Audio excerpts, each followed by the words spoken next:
اللہ کے بندے ہوتے ہیں ان کا رزق حلال اور طیب ہوتا ہے۔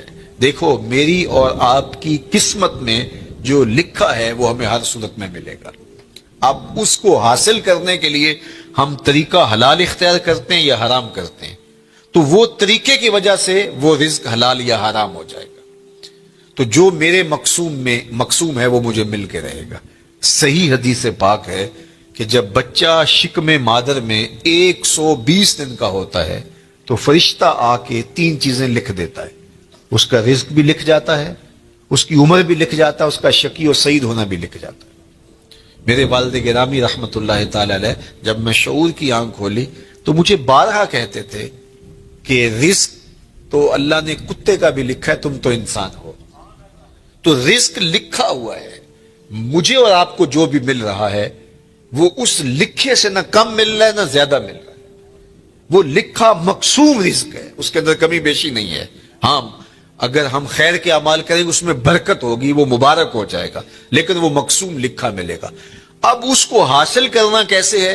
چاہے حرام طریقے سے اختیار کر لے چاہے حلال طریقے سے اختیار کر لے۔ میں ایک سادہ مثال دیتا ہوں کہ اہل مجلس کی جانب سے آپ کے لیے کوئی سحری کا انتظام کیا ہوا ہوگا، تو بعد میں وہ آپ کو سحری دینا چاہیں تو ایک آدمی اپنی جگہ پہ وقار سے بیٹھا رہے، تو ظاہر ہے انہوں نے تو جتنے لوگوں کا اندازہ تھا اس کے مطابق انتظام کیا، تو ان کا ذمہ دار آدمی آگے بڑھے گا اور عزت سے اس کے سامنے رکھ دے گا۔ اور ایک آدمی چھچورا ہو اور وہ آگے بڑھ کر کے وہ اس سے سحری چھین لے تو وہ بھی اس کو بھی مل گئی، لیکن اس کے چھچورے پن سے سب دیکھیں گے کہ یار اگر یہ بیٹھا رہتا تو وہ بیٹھا تھا، اس کے لیے بھی انہوں نے حصہ رکھا تھا اور اس کے لیے بھی تھا، تو یہ صبر نہ کر پایا، اس چھچورے پن کی وجہ سے اس پر ملامت ہوئی۔ یہ بات ذہن میں رکھیے کہ رب نے میرا اور آپ کا رزق لکھا ہوا ہے، الٹی چھلانگیں بھی لگائیں تو اس سے زیادہ نہیں مل سکتا اور اس سے کم بھی نہیں مل سکتا۔ اب ہمارا اختیار ہے کہ ہم اس کے لیے چھچورا پن اختیار کریں، یعنی حرام طریقہ اختیار کر لیں، چاہے اس کے لیے حلال ذرائع اختیار کر کے اللہ سے توفیق مانگے، تو ملے گا اتنا ہی جتنا ہمارے رب نے لکھا ہوا ہے۔ تو جو ثواب ہے اور جو عقاب ہے، گناہ ہے اور جو اس کے اوپر اجر ہے، وہ ہمارے اس عمل کی وجہ سے ہے۔ تو اللہ جل شانہ اس کو حیات طیبہ عطا کرتا ہے، اس کا ذہن ایسے بن جاتا ہے کہ حرام کی طرف اس کی نظر ہی نہیں اٹھتی، وہ ہمیشہ حلال ذریعے سے اختیار کرتا ہے۔ یہ ہے جو ہے وہ حیات طیبہ کا مفہوم امام قرطبی نے بیان کیا ہے۔ لیکن اللہ تعالیٰ جل شانہ یہ اگر توفیق دے دے، دل کے اندر یہ استقامت عطا کر دے تو پھر ہی ممکن ہوتا ہے، ورنہ ہم نے دیکھا ہے کہ یہ محبت ہی ایسی ہے دولت کی کہ اس کے لیے اکثر لوگ حلال اور حرام کی تمیز اٹھا دیتے ہیں، ختم کر دیتے ہیں، اور جب رزق پاک نہیں رہتا تو کچھ بھی پلے نہیں رہتا۔ یہ بات ذہن میں رکھیے گا۔ بلکہ حضور علیہ السلام نے اس شخص کا ذکر کیا جو لمبا سفر کاٹ کے مکہ المکرمہ میں پہنچے اور کعبۃ اللہ کے سامنے کھڑا ہو گیا، یمد یدیہ، اور اس نے ہاتھ یوں لمبے کیے ہوئے، ایسے لمبے ہاتھ کر کے دعا مانگ رہے ہیں۔ وَمَطْعَمُهُ حَرَامٌ وَمَلْبَسُهُ حَرَامٌ وَمَشْرَبُهُ حَرَامٌ وَغُذِيَ بِالْحَرَامِ فَأَنَّى يُسْتَجَابُ لِذَلِكَ، لیکن اس نے جو کھایا ہے وہ حرام ہے، جو پیا ہے وہ حرام ہے، جو لباس پہنا ہے اس کے تار و پود حرام کے ہیں، اور ہاتھ لمبے کر کر کے دعائیں مانگ رہا ہے۔ اللہ کے محبوب فرماتے ہیں مجھے بتاؤ فَأَنَّى يُسْتَجَابُ لِذَلِكَ، اس کی دعا کیسے قبول ہو جبکہ اس کا بدن حرام رزق سے پلا ہوا ہے، اس نے جو لباس پہنا ہوا ہے، جو حرام کے 2 کپڑے پہنے ہوئے ہیں وہ حرام سے ہے۔ اب رو رہا ہے ہاتھوں کو لمبا لمبا کر کے، یمد یدیہ، لمبے لمبے ہاتھ کر کے کہہ رہا ہے یا رب یا رب، لیکن وَمَطْعَمُهُ حَرَامٌ وَمَشْرَبُهُ حَرَامٌ وَمَلْبَسُهُ حَرَامٌ وَغُذِيَ بِالْحَرَامِ۔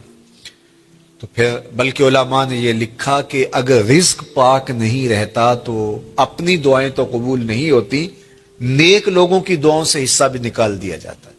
جب اللہ کے نیک بندے پوری امت کے لیے دعا مانگتے ہیں تو امت میں یہ بھی شامل ہے، لیکن رزق ناپاک ہونے کی وجہ سے ان کی دعا کا جو اس کے لیے حصہ تھا نکال دیا گیا، ان کی دعا اس کے حق میں قبول نہیں ہوتی۔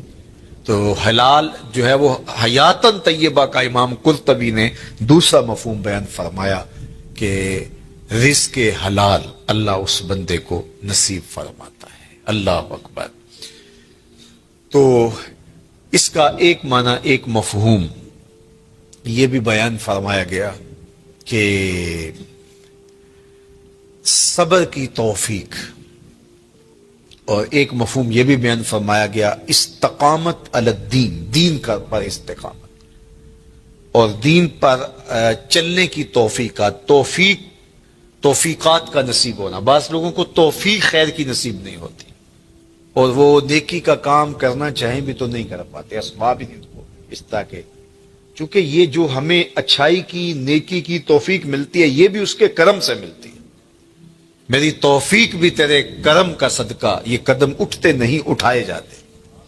تو بعض لوگ جو ہے وہ کوشش بھی کر رہے ہوتے ہیں، لیکن ان کی توفیقات ساتھ نہیں دے رہی ہوتی، اور پھر وہ دوبارہ پلٹ کے، میں نے بہت لوگوں کو دیکھا ہے کہ وہ ارادہ کرتے ہیں نہیں ہم اس طرح نہیں، اس طرح چلیں گے، ان کا دماغ یہ کہہ رہا ہوتا ہے کہ میں غلط چل رہا ہوں، مجھے صحیح چلنا چاہیے اور میں یوں چلوں گا، ارادہ بھی کرتے ہیں لیکن پھر پلٹ کے وہاں آ جاتے ہیں۔ تو اس کا کیا مطلب ہوا کہ توفیقات عزدی ان کے شامل حال نہیں ہے، ان سے برائی کے اسباب ان کے لیے کھلتے ہیں، نیکی کے، اچھائی کے، خیر کے اسباب ان کے لیے نہیں کھلتے۔ لیکن حیات طیبہ کا مفہوم یہ ہے، جب کوئی بندہ اچھے اعمال کے ذریعے ایمان کی شرط کے ساتھ رب کو راضی کرنے میں لگ جائے، تو اس کا پھر حیات طیبہ کا دنیا کے اوپر مفہوم یہ ہے کہ اللہ اس کے لیے نیکی کو مقسوم کر دیتا ہے، اس کے قدم ہی اچھائی کی طرف اٹھتے ہیں، برائی کی طرف وہ جاتا ہی نہیں ہے، اور یہ اس کے لیے خیر کا راستہ ہوتا ہے۔ میں اور آپ دیکھیں، یہ حیات طیبہ جو اولیاء کی زندگیاں ہیں، یہ اللہ ہمیں بھی عطا کر سکتا ہے اگر ہماری طلب سچی ہو۔ جتنی محنت ہم دولت دنیا کے لیے کرتے ہیں، اور جتنے گھنٹے اس کے لیے کام کرتے ہیں، جتنی دماغ سوزی ہم اس کے لیے کرتے ہیں، کیا ہم اس سے آدھی محنت بھی دین کے حصول کے لیے کی؟ اگر ہم نے اتنی محنت کی اور ہمیں نہیں ملا تو پھر ہمیں شکوہ ہونا چاہیے، ہم نے تو محنت ہی نہیں کی۔ ہم کہتے ہیں یہ دین ویسے ہی مفت میں ہمارے ہاتھ آ جائے، کوئی محنت، کوئی مشقت نہ اٹھانی پڑے، جبکہ حصول زر کے لیے، حصول عزت کے لیے، دنیاوی مناصب کے لیے ہم کتنے پاپڑ بیلتے ہیں اور کیا کچھ نہیں کرتے۔ تو میں اور آپ دیکھیں کہ ہم نے اپنے آپ کو اچھائی کی راہوں میں ڈالنے کے لیے کیا عملی جد و جہد اور کوشش کی۔ اگر ہم نے کوشش کی تو میرا رب اس کوشش کے بدلے میں، اگر سچی کوشش ہو تو ضائع نہیں ہونے دیتا۔ والذین جاہدوا فینا لنہدینہم سبلنا، وہ لوگ جو اللہ کی راہ میں کوشش کرتے ہیں، اللہ فرماتا ہے میں ان کے لیے راستہ نہیں، راستے کھول دیتا ہوں، ایک راہ نہیں بلکہ سبلنا، ان کے لیے کئی راستے کھول دیتا ہوں، اور پھر ان کے لیے در کشادہ ہوتے چلے جاتے اور خیر کے دروازے کھلتے چلے جاتے ہیں۔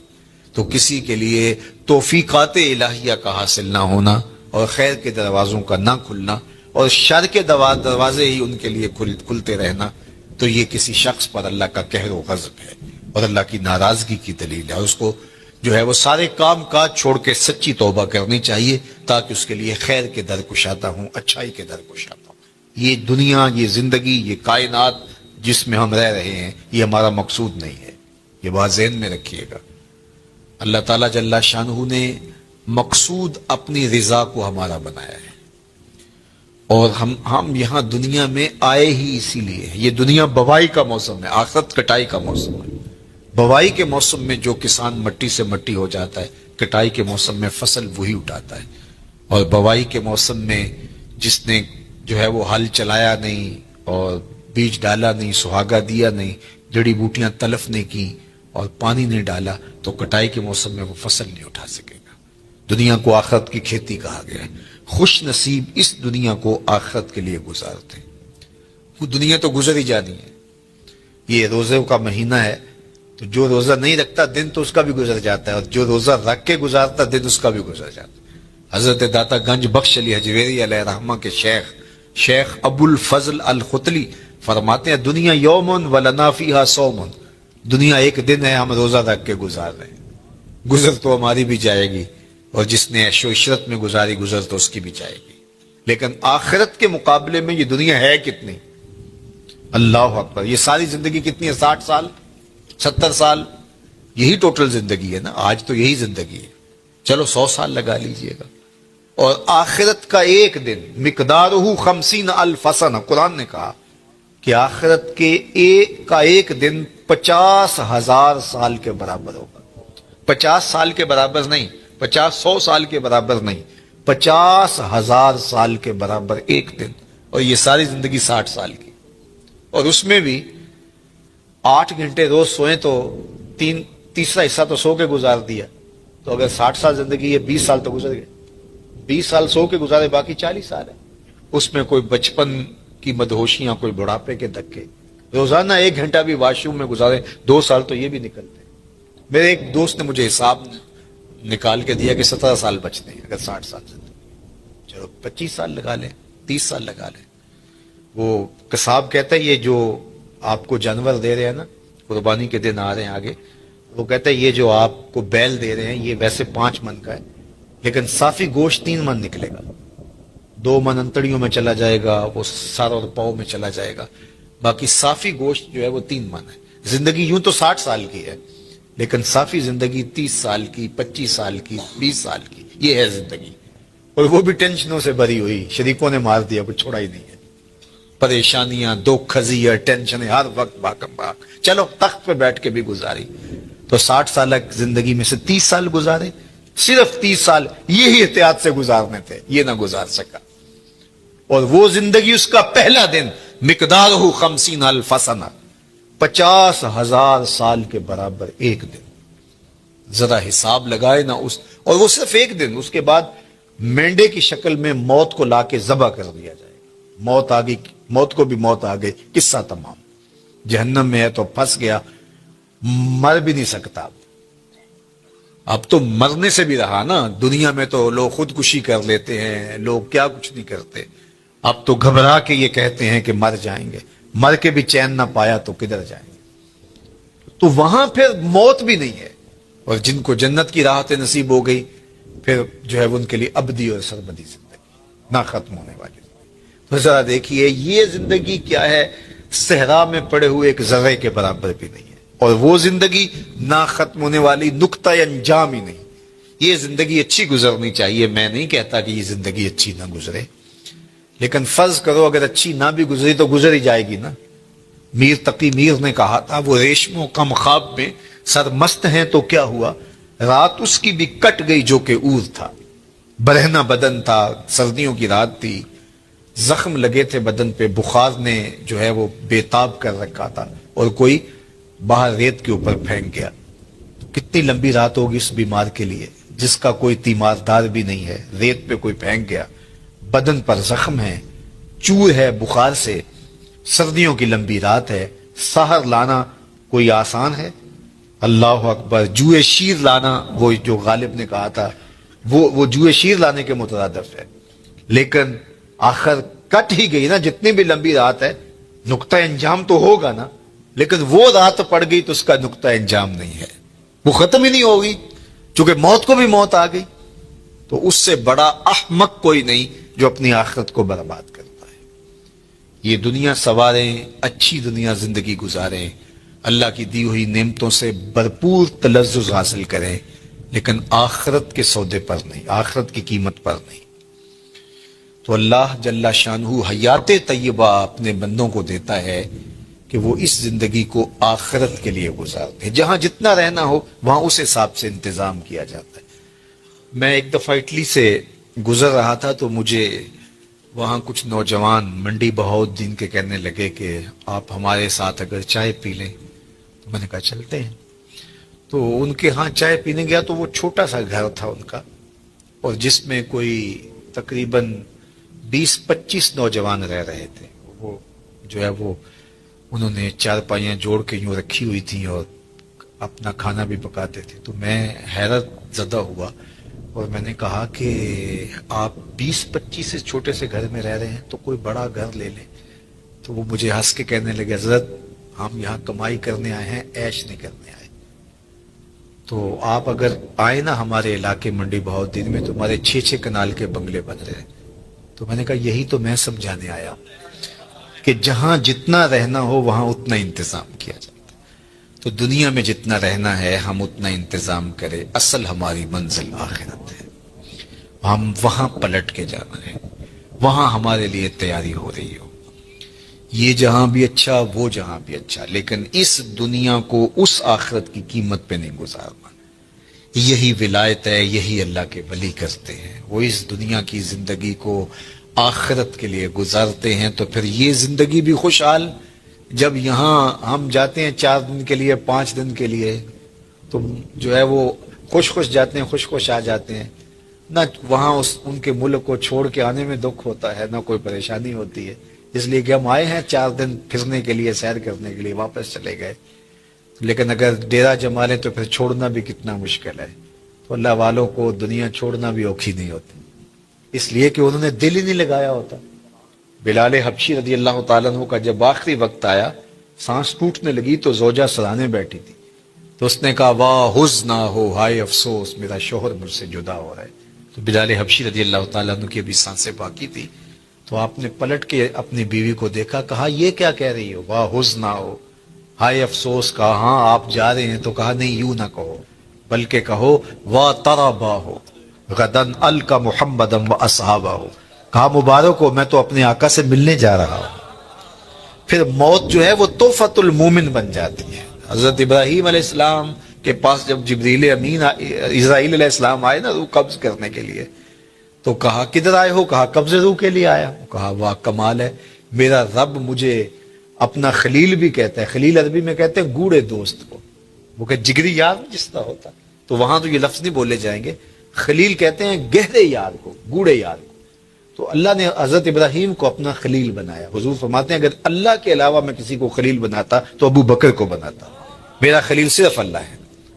تو اللہ نے اپنا خلیل بنایا حضرت ابراہیم علیہ السلام کو۔ تو جب سندیسہ موت کا بھیجا اسرائیل کے ہاتھوں، تو کہا کہ وہ مجھے اپنا خلیل بھی کہتا ہے اور ساتھ آپ کو بھی بھیج دیا۔ بھلا کوئی یار بھی یار کی موت چاہتا ہے؟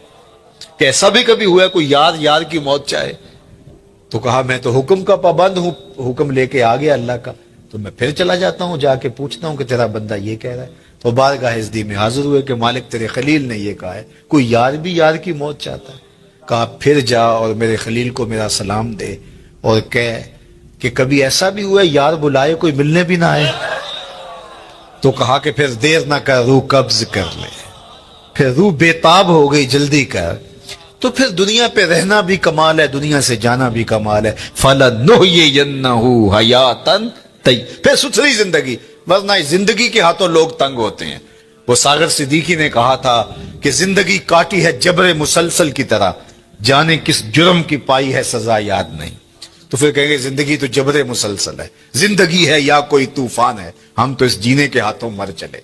پھر زندگی طوفان بن جائے گی، زندگی عذاب بن جائے گی، لیکن اس کے ہو جاؤ زندگی بھی اچھی، آخرت بھی اچھی، یہ جہاں بھی اچھا وہ جہاں بھی اچھا۔ ربنا آتنا فی الدنیا حسنۃ وفی الآخرۃ حسنۃ۔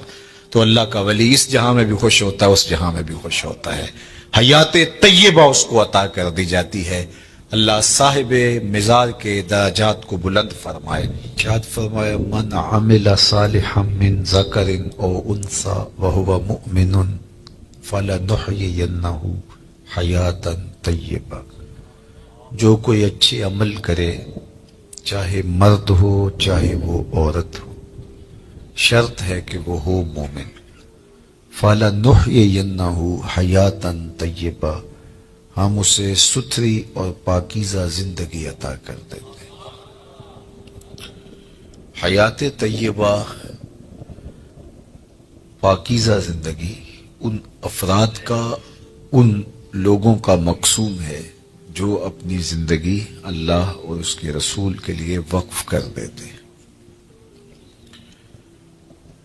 نحیینہ کے اندر بھی مادہ حیات موجود تھا، لیکن حیاتاً طیبہ الگ تاکید لفظی کے ساتھ اس مضمون کو مؤکد کیا گیا ہے کہ کوئی ابہام میں نہ رہے کہ جو میرے ہو جائیں پھر میں ان کو مرنے نہیں دیتا،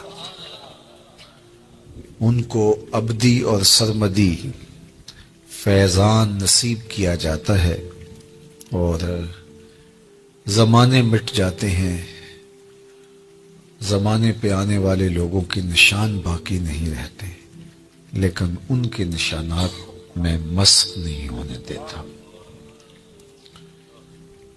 مٹ گیا مشتاق دل سے رنگ یاد رفتگاں، پھول مہنگے ہو گئے قبریں پرانی ہو گئی۔ کتنے لوگ آئے اور چلے گئے، زمانہ آج ان کا نام بھی نہیں جانتا، لیکن جنہوں نے اپنے دل کو اپنے مالک کے لیے وقف کر دیا، میرے رب کا وعدہ ہے ان کے نشان نہیں مٹنے دوں۔ آپ لاہور جاتے ہیں تو راوی کے اس پار جہانگیر کا مقبرہ ہے، بر ہند کا مطلق العنان حکمران، جس کے نقارے بجتے تھے اور پورا ہندوستان اس کے زیر نگیں تھا۔ موجودہ پاکستان، مشرقی پاکستان اور پورا انڈیا، برما، یہ سارے علاقے زیر نگیں تھے، نقارے بجتے تھے۔ لیکن آج اگر آپ وہاں جائیں تو قبر پہ حسرتیں برستی دکھائی دیں گی۔ دن کو جائیں یا رات کو، وہاں آپ کو روشنیوں کا اہتمام دکھائی نہیں دے گا۔ اب پارک بن گیا ہے، اس کے دم سے کچھ لوگوں کا آنا جانا زیادہ ہو گیا، لیکن خالص مزار کے احاطے میں آپ کو قرآن پڑھنے والے لوگ موجود نہیں ملیں گے، تاش کھیلنے والی ٹولیاں بیٹھی نظر آئیں گی۔ وہاں جانوروں کی بینٹیں تو دکھائی دیں گی، تمہیں تازہ گلاب نظر نہیں آئیں گے، بلکہ بالکل اس کے ساتھ اس کی محبوب بیوی ملکہ نور جہاں کا مقبرہ ہے۔ یہ وہ خاتون تھی، جب بادشاہ تخت پہ بیٹھتا تو یہ بادشاہ کے پیچھے بیٹھتی، درمیان میں پردہ لٹک رہا ہوتا۔ بادشاہ کا کوئی فیصلہ اسے پسند نہ ہوتا تو پیچھے سے کمر ٹھونکتی تو بادشاہ اپنے فیصلے تبدیل کر لیتا، جس کے اشارہ ابرو پر ہندوستان کی تقدیر کے فیصلے بدلتے تھے۔ آج اس خاتون کا مقبرہ بھی اس کے ساتھ اندھیرے میں پڑا دکھائی دیتا ہے۔ زیب النساء کا اپنا شعر ہے جو اس کی لوح مزار پہ لکھا ہے، بر مزار ما غریباں نہ چراغ نہ گلے، نہ پرے پروانہ سوزد نہ صدائے بلبلے۔ ہم غریبوں کی قبر پہ نہ کوئی چراغ جلانے آئے گا، نہ کوئی پھول ڈالنے آئے گا، نہ کسی بلبل نے گیت گانے ہیں اور نہ کسی پروانے نے پر جلانے۔ وہ جو مطلق العنان تھے، جن کا طوطی بولتا تھا، جن کے نقارے بجتے تھے، چلتے تھے تو ہٹو بچوں کی صدائیں ہوتی تھی، آج غریب بنے ہوئے۔ بر مزارے ما غریباں نہ چراغے نہ گلے۔ میں راوی کے اس پار کی کہانی آپ کو سنا رہا، اب راوی کا پل پار کر جائیں۔ ایک لوہے مزار ادھر بھی ہے، یہاں تو ہے بر مزارے ما غریباں نہ چراغے نہ گلے، اور وہاں لکھا ہے گنج بخشے فیض عالم مظہر نور خدا، ناقصاں را پیر کامل کاملاں را رہنما۔ یہاں تو دن کے اجالوں میں بھی آپ کو لوگ دکھائی نہیں دیتے، لیکن وہاں رات کے اندھیرے میں چلے جائیں یا دن کے اجالے میں چلے جائیں، چھٹی کے دن چلے جائیں یا ورکنگ ڈے میں چلے جائیں، عید کے دن چلے جائیں یا جس دن شہر میں کرفیو نافذ ہو چکا ہو اس دن چلے جائیں، وہاں ہجوم عاشقاں دکھائی دے گا۔ حتیٰ کہ حد ہو گئی کہ جب بدطینت لوگوں نے اپنی کارروائیوں کا رخ مزارات کی طرف کیا تو داتا گنج بخش علی حجویری علیہ رحمہ کے مزار پر بھی بم دھماکہ ہوا اور ساری رات لاشیں اٹھائی جاتی رہیں، لیکن جب صبح کا وقت آیا تو ساری مسجد نمازیوں سے بھری ہوئی تھی۔ یہ میرے رب کا عہد ہے، میرے رب کا وعدہ ہے، فَلَنُحْيِيَنَّهُ حَيَاتًا طَيِّبَةً، ہم انہیں ستھری اور پاکیزہ زندگی دیتے ہیں۔ ایک تو ڈارون کا نظریہ ارتقاء ہے جو اس نے کہا، اور مغرب نے اس کو ہاتھوں ہاتھ لیا، کہ انسان بندروں کی مہذب شکل ہے۔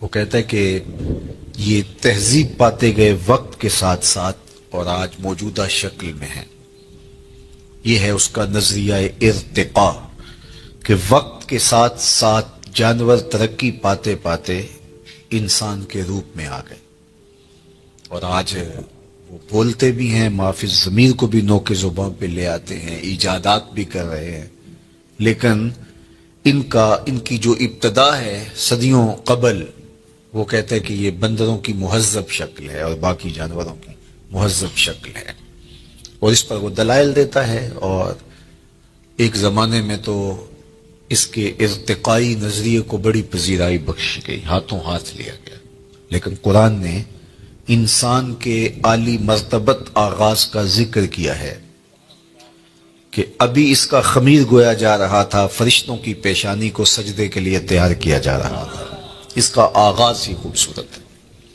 ہم نے اس کو اپنی نیابت کا تاج دیا ہے، وَلَقَدْ كَرَّمْنَا بَنِي آدَمَ لَقَدْ خَلَقْنَا الْإِنسَانَ فِي أَحْسَنِ تَقْوِيمٍ، اس کو احسن تقویم میں پیدا کیا ہے۔ خیر، ایک تو ڈارون کا نظریہ ہے ارتقاء کا، لیکن ایک اقبال نے بھی نظریہ ارتقاء پیش کیا، وہ ڈارون کے نظریے سے ہٹ کے ہے۔ والدہ مرحومہ جب انتقال کر گئی علامہ اقبال علیہ رحمہ کی، تو انہوں نے ایک طویل مرثیہ ان کی یاد میں لکھا جو آج بھی کلیات میں موجود ہے۔ اس کا عنوان ہے والدہ مرحومہ کی یاد میں۔ اس وقت وہ بیرون ملک تھے اور والدہ کی وفات کی خبر سنی تو بہت دکھی ہوئے، تو یہ طویل نظم ہے جو اقبال نے رقم کی۔ اقبال کی جو طویل چند نظمیں، ان میں سے ایک والدہ مرحومہ کی یاد میں، اس میں انہوں نے ماں کا ذکر کیا اور پھر کتنے دل گرفتہ انداز میں کہا، آہ وطن میں ہوگا اب کس کو میرا انتظار، آہ وطن میں ہوگا اب کس کو میرا انتظار، کون میرا خط نہ آنے سے رہے گا بے قرار، آرزو لے کر تیری خاک مرقد پہ آؤں گا، اب دعائے نیم شب میں کس کو میں یاد آؤں گا، کون پچھلے پہر اٹھ کے دعا کرے گا۔ ہر ایک سے کہنا پڑتا نا میرے لیے دعا کریں، استاد سے بھی، مرشد سے بھی، دوست سے بھی، حاجی معتمر جا رہے ہیں تو ان سے بھی کہنا پڑتا ہے جناب جا رہے ہو وہاں دعاؤں میں یاد رکھنا، لیکن کبھی ماں کو بھی کہنا پڑا ہے کہ امی دعاؤں میں یاد رکھنا، اور ماں کے جب ہاتھ اٹھ جائے تو اللہ خالی نہیں موڑتا، اور یہ لازمی نہیں ہے کہ ماں رابعہ بصریہ ہو تو پھر ہی دعا قبول ہوتی ہے، اپلے تھاپتی ہوئی ماں گوبر سے بھرے ہوئے ہاتھ بھی اٹھا دے اللہ انہیں بھی خالی نہیں موڑتا۔ ماں جب بولتی ہے تو اس کے لہجے میں جبریل بولتا ہے، ماں جب مسکراتی ہے تو لگتا ہے جنت کی ساری کلیاں کھل اٹھی، اللہ نے اس کے لہجے میں وہ درد، وہ درک، وہ محبت، وہ پیار رکھ دیا ہے۔ اللہ اکبر، عالی نصب ہوٹلوں میں کھانا کھانے میں وہ سرور کہاں جو چولہے پر بیٹھ کے ماں کے ہاتھوں سے پکی ہوئی چپاتیاں کھانے میں ملتا ہے۔ عالی جناب، حضرت صاحب، کیا کیا القاب دیے جاتے ہیں، لیکن ان لفظوں میں وہ لطف کہاں جو ماں کی زبان سے اوے ببلو اور اوے مٹھو میں رکھا ہوا ہے۔ اللہ اکبر، اونچی مسندوں پر بیٹھنے ہوئے وہ مزہ کیا جو ماں کے قدموں میں بیٹھنے میں نصیب ہوتا ہے۔ تو اقبال نے وہ طویل نظم لکھی اور اس نظم کے اندر ہی اقبال نے نظریہ ارتقاء کو بیان کیا۔ یہ مضمون لمبا ہو جائے گا اگر میں اس کو تفصیل سے عرض کروں، تو اس میں اقبال نے جو ایک تو ڈارون کا نظریہ ہے ارتقاء کا کہ یہ مہذب شکل ہے بندروں کی اور دیگر جانوروں کی، لیکن اقبال نے جو نظریہ ارتقاء پیش کیا ہے وہ یہ ہے کہ ہر شے کی فطرت میں نمو کا جذبہ ہے، بڑھنے کا، آگے بڑھنے کا جذبہ ہے، اور وہ جذبہ ہی اس کی زندگی میں تحرک پیدا کیے رکھتا ہے۔ آگے بڑھنے کا جذبہ نہ ہو تو زندگی میں جمود طاری ہو جائے۔ کاروبار والے بھی آگے بڑھنا چاہتے ہیں، دین والے بھی آگے بڑھنا چاہتے ہیں، تو یہ انسانی زندگی کے اندر ایک جذبہ ہے نشو و نما کا، اور یہ ہر شے کے اندر اقبال کہتے ہیں۔ اور اس کی مثال وہ دیتے ہیں کہ ایک بیج کو آپ زمین کو پھاڑ کر اس کے اندر ڈالتے ہیں تو بیج اس حالت میں مطمئن نہیں رہتا، جب اس کو نمی اور حرارت ملتی ہے تو وہ زمین کا کلیجہ چیر کر کے ایک کونپل کی شکل میں باہر آتا ہے، تو وہ پہلی صورت سے بہتر صورت ہے اس کی۔ یہ نشو و نما کا جذبہ تھا جس نے اس کو زمین سے باہر آنے کے لیے مجبور کیا۔ پھر اس کے بعد اس پہ بھی مطمئن نہیں ہوتا، کونپل سے شاخ بنتی ہے، شاخ سے تنا بنتا ہے، پھر پتے نکلتے ہیں، اس پہ بھی اطمینان نہیں، پتوں پر پھر کلیاں آتی ہیں، اس پہ بھی اطمینان نہیں، کلیوں سے پھول بنتے ہیں، اس پہ بھی اطمینان نہیں، نشو و نما کا جذبہ آگے بڑھنے کا، پھولوں سے پھر پھل بنتے ہیں۔ یہ اس درخت کا نقطۂ کمال ہے۔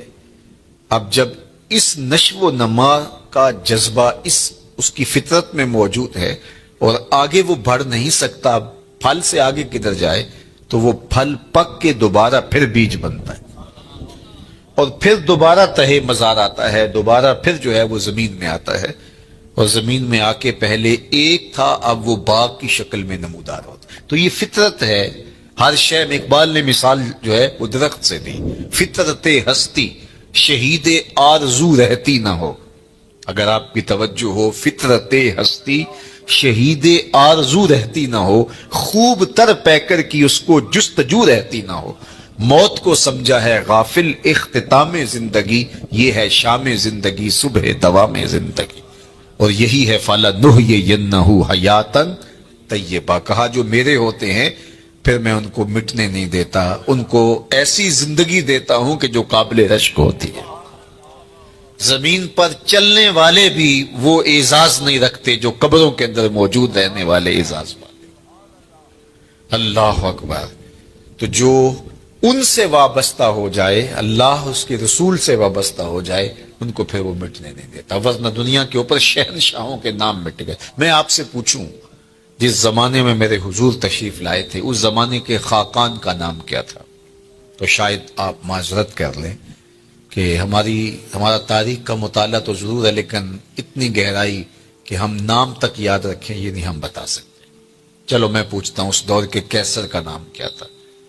اس دور کی سپر طاقت تھی رومن امپائر، اس دور کی سپر طاقت تھی اور اس کا حکمران۔ تو کہا کہ نہیں جناب، ہم اس دور کے کیسر کا نام نہیں جانتے، اس دور کے خاقان کا نام نہیں جانتے۔ چلو میں نے پوچھ لیا، اچھا اس دور کے کسرا کا نام کیا تھا؟ دوسری سپر طاقت کسرا ایران تھی، اس کے شہنشاہ کا نام کیا تھا؟ تو آپ نے اس پہ بھی معذرت خواہانہ رویہ اختیار کیا، اور آپ کے چہرے بتا رہے ہیں کہ جناب ہم نہیں جانتے۔ جس دور میں میرے حضور آئے اس دور کی دو سپر طاقتوں کے حکمرانوں کے نام میں اور آپ نہیں جانتے۔ بہت کم لوگ ہیں۔ کیسر روم کا نام، کسرا ایران کا نام، خاقان کا نام، اور اس دور کے بڑے بڑے لوگوں کا نام آپ نے کہا جناب ہم نہیں جانتے۔ اچھا میں نے پوچھا اس مجلس میں ڈھونڈ کے جو سب سے کم عمر کا بچہ تھا کہ میرے حضور کے مؤذن کا نام کیا تھا؟ تو اس نے سر اٹھا کے کہا بلال حبشی۔ تو یار سلطنت روم کے شہنشاہ کا نام تو زمانے کو یاد نہیں ہے، کیسر روم کا نام اور کسرا ایران کا نام تو زمانے کو یاد نہیں ہے، لیکن میرے حضور کے مؤذن کا نام آج بھی زمانے کو یاد ہے۔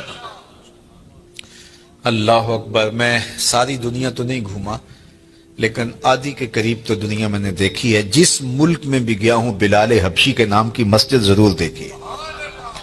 اقبال یہ کس کے عشق کا فیض عام ہے، اقبال کا لہجہ دیکھیے، اقبال یہ کس کے عشق کا فیض عام ہے، رومی فنا ہوا حبشی کو دوام ہے۔ کہ رومی شہنشاہ کا تو نام بھی زمانہ نہیں جانتا، لیکن بلال حبشی کا نام آج بھی دلوں کی تختیوں کے اوپر لکھا ہوا ہے۔ اللہ اکبر۔ ہمارے بزرگ فرماتے تھے کہ رنگ کالا تھا لیکن تھا کرموں والا، ہونٹ موٹے تھے، اللہ اکبر، ناک چپٹی تھی، لیکن نسبت رسول کی وجہ سے عزت کا وہ مقام ملا کہ آج بھی دل میں بلال حبشی کا نام آتے عشق جاگ اٹھتا ہے۔ وہ محبت، وہ پیار، وہ الفت اللہ جل شانہ نے حضور کے ساتھ ان کو جو نصیب کی تھی، اور اس کا صلہ کہ آج بھی ان کا نام ذکر ہے۔ تو کہا جو میرے ہو جائیں پھر میں ان کو مرنے نہیں دیتا، ورنہ دنیا کے اوپر تو سارے مرنے کے لیے آئے ہیں۔ شہنشاہ، کج کلا، بادشاہ، شاعر، ادیب، فلسفی، دانشور، کہاں آج زمانہ انہیں جانتا تک نہیں ہے۔ لیکن وہ لوگ جنہوں نے اپنی زندگیاں اللہ اس کے رسول کے نام وقف کی۔ دولت انسان کو لافانی نہیں کرتی، اقتدار سے انسان کا نام باقی نہیں رہتا۔ بڑے اقتدار والے آئے اور زمانہ ان کو بھول گیا۔ ایک خاتون جو ہے وہ ڈھونڈ رہی تھی یونان کے اندر قبر، کسی نے کہا بڑھیا کیا ڈھونڈ رہی ہو؟ کہا یہاں میرا بیٹا سکندر دفن ہے. کہا کس سکندر کی بات کر رہے؟ یہاں تو بڑے بڑے سکندر چلے گئے. شہنشاہ چلے گئے، کج کلا چلے گئے، مٹ گیا مشتاق دل سے رنگے یاد رفتگاں، پھول مہنگے ہو گئے، قبریں پرانی ہو گئی. اور میاں صاحب کہتے ہیں جنہ باجوں اسی پل نہیں سا جیندے، شکلاں یاد نہ رہیاں، سہ سہ جوڑ سنگت دے ڈٹھے، اوڑک وتھاں پئیاں، جنہ باجوں ایک پل نہیں سا جیندے، شکلاں یاد نہ رہیاں. ہم تو اپنے سکے عزیزوں کو بھول جاتے ہیں، لیکن یہ کون لوگ ہیں کہ جو فراموش نہیں ہوتے؟ اس لیے فراموش نہیں ہوتے کہ انہوں نے اس ذات کے ساتھ اپنے تعلق کو مضبوط کر لیا ہے کہ اس کے ساتھ جڑا ہوا تعلق کبھی فنا نہیں ہوتا. اچھا، میں ایک قبرستان میں گیا تو وہاں مختلف شہنشاہوں کی اور بادشاہوں کی قبریں تھی، اور لکھا تھا سابقہ حکمراں فلاں، سابقہ حکمراں فلاں. اور آپ بھی دیکھتے ہیں کہ سابقہ چیف جسٹس، سابقہ وزیر اعظم، سابقہ وزیر خارجہ. تو میں کہتا ہوں یہ سارے سابقہ ہو جاتے ہیں. اللہ کا ولی قبر میں جا کے بھی سابقہ ولی نہیں ہوتا. کسی قبر پہ آپ نے یہ نہیں دیکھا ہوگا کہ سابقہ ولی لکھا ہو. سابقہ وزیر اعظم ہوتا ہے، سابقہ جرنیل، سابقہ چیف آف آرمی سٹاف، سب سابقہ ہے، ان کے ساتھ سابقہ لگ جاتا ہے. لیکن جو اللہ کا ہو جائے پھر اللہ اسے سابقہ نہیں ہونے دیتا. وہ قبر سے باہر بھی ولی ہوتا ہے، قبر کے اندر اتر کے بھی ولی ہوتا ہے. فَلَنُحْيِيَنَّهُ حَيَاتًا طَيِّبَةً، فطرت ہستی شہید آرزو رہتی نہ ہو، خوب تر پہ کر کی اس کو جستجو رہتی نہ ہو. موت کو سمجھا ہے غافل اختتام زندگی، یہ ہے شام زندگی صبح دوام زندگی. یہ ایسی زندگی نصیب ہو جاتی ہے کہ جو انہی کا مقصود ہوتا ہے. تو آئیے میں اور آپ اپنی زندگی کو اللہ اور اس کے رسول کے نام کر دیں، ورنہ کیا کہتے ہیں کہ آج مرے کل دوسرا دن. تو زندگی تو ختم ہو جائے گی، ٹوٹ کے بکھر جانے والا خواب ہے. جو کہتے تھے کہ ہم دھرتی کی زینت ہیں، ناگزیر ہیں، کائنات کا چرخ ہمارے حکم سے گھومتا ہے، لیکن زمانے نے پھر ان کو فراموش کر دیا. ان کے ناموں کے ابجد بھی زمانے کو معلوم نہیں ہے. لیکن جنہوں نے خاک بنا لیا در رسول کی اپنے آپ کو، صدیاں گزرنے کے باوجود بھی وہ سرخرو اور کامیاب ٹھہرے. اللہ اکبر. وہ سر بلند ہوئے جو تیرے نام پہ مٹے، اور وہی سرخرو ہوئے، وہی کامیاب ٹھہرے جو ان کے نام پر مٹ گئے. ورنہ دنیا کے اوپر آنے والے سب لوگ ختم ہو گئے، اور سب لوگ جو ہے وہ مٹ گئے، ان کا وجود اور تشخص بھی باقی نہ رہا. تو میں اور آپ اہل اللہ کی قبروں پر جانے سے ہمیں یہ ترغیب ملتی ہے کہ ہم اپنی زندگیوں کو اللہ اور اس کے رسول کے نام کریں.